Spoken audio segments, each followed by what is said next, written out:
कांग्रेस कार्यकर्ताओं ने press conference की। 4 बच्चियों का गैंग रेप, 20-20 फीट की दीवारें, मीडिया कांग्रेस के बीच तीखे सवाल जवाब। आइए सुनते हैं कि इस प्रेस कॉन्फ्रेंस में मीडिया ने क्या सवाल जवाब किया है। Any questions?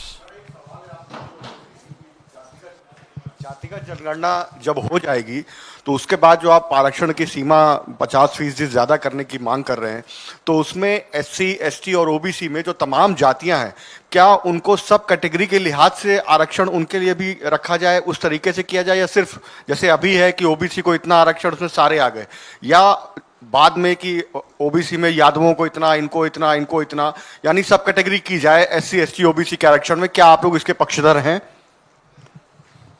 देखिए, ऐसा है कि जाति जनगणना के जब आंकड़े आएंगे, संख्या का पता लगेगा।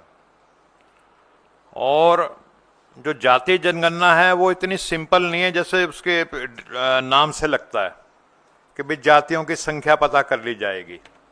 जो तेलंगाना में जाति जनगणना हुई है वो मैं समझता हूं कि विश्व में एक नया ही काम हुआ है। ऐसा काम पूरे विश्व में नहीं हुआ है।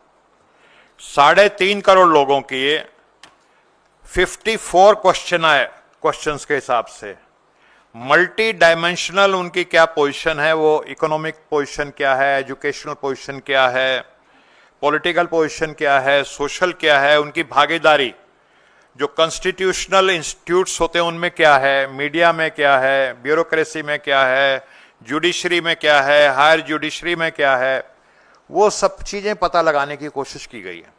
अब इस पैनल में कम से कम 2 डॉक्टर बैठे हैं, डॉक्टर विक्रांत भूरिया और मैं। He is a surgeon, I am a physician.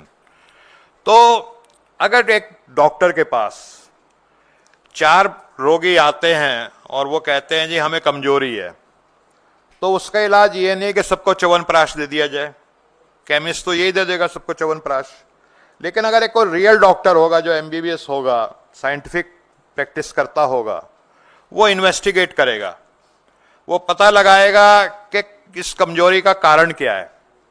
तो हो सकता है कि किसी का ब्लड टेस्ट में पता लगे कि उसको एनीमिया है, आयरन डेफिशिएंसी है, दूसरे को प्रोटीन डेफिशिएंसी हो सकती है, तीसरे को कैल्शियम डेफिशिएंसी हो सकती है।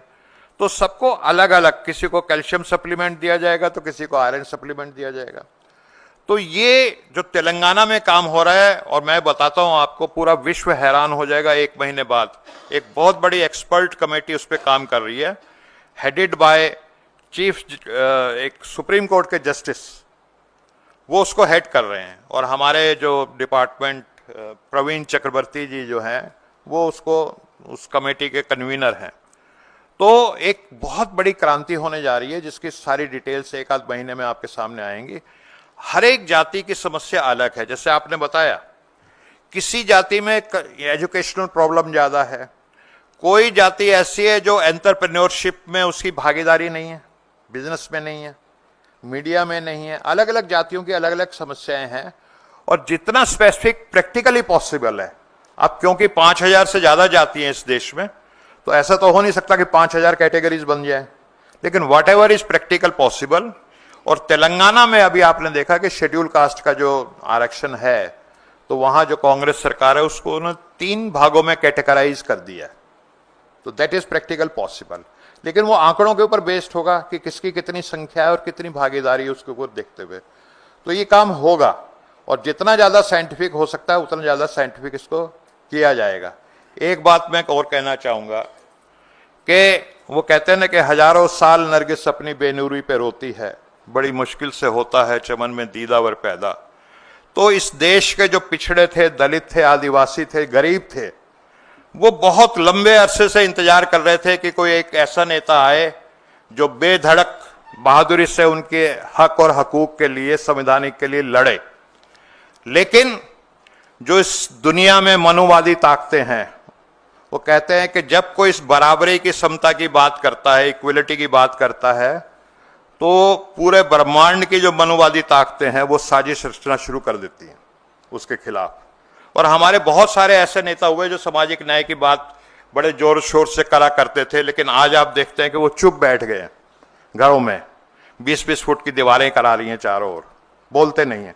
लेकिन राहुल गांधी, उनके ऊपर चाहे ईडी का मुकदमा लगा दो, चाहे उनकी संसद सदस्यता छीन लो, घर से निकाल करके उनको सड़क पर कर दो, गालियां दो, धमकी दो, और अनुराग ठाकुर ने जिस तरह के भद्दे अपशब्द इस्तेमाल किए, वो विचलित नहीं होते।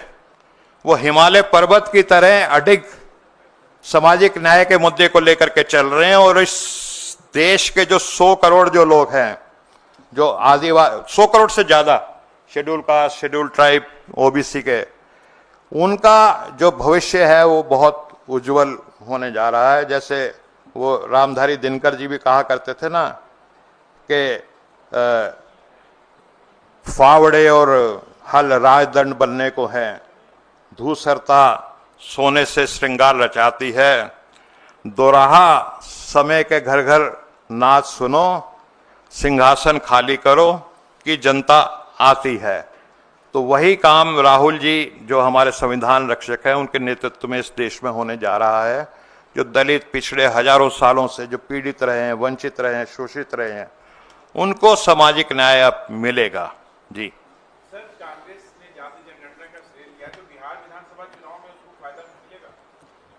देखिए, राहुल जी ने बहुत सारे संविधान सम्मेलन भी किए हैं, राजनीतिक लाभ के लिए काम नहीं करते कई बारी। और बहुत सारे जो पत्रकार भी राहुल जी को ये समझाते थे कि जी आप ये क्या मुद्दा उठाते हैं, इससे आपको नुकसान हो जाएगा। वो अलग बात है कि अब जब से बीजेपी सरकार ने इस बात को मान लिया है तो वो बातें अब खत्म हो चुकी हैं।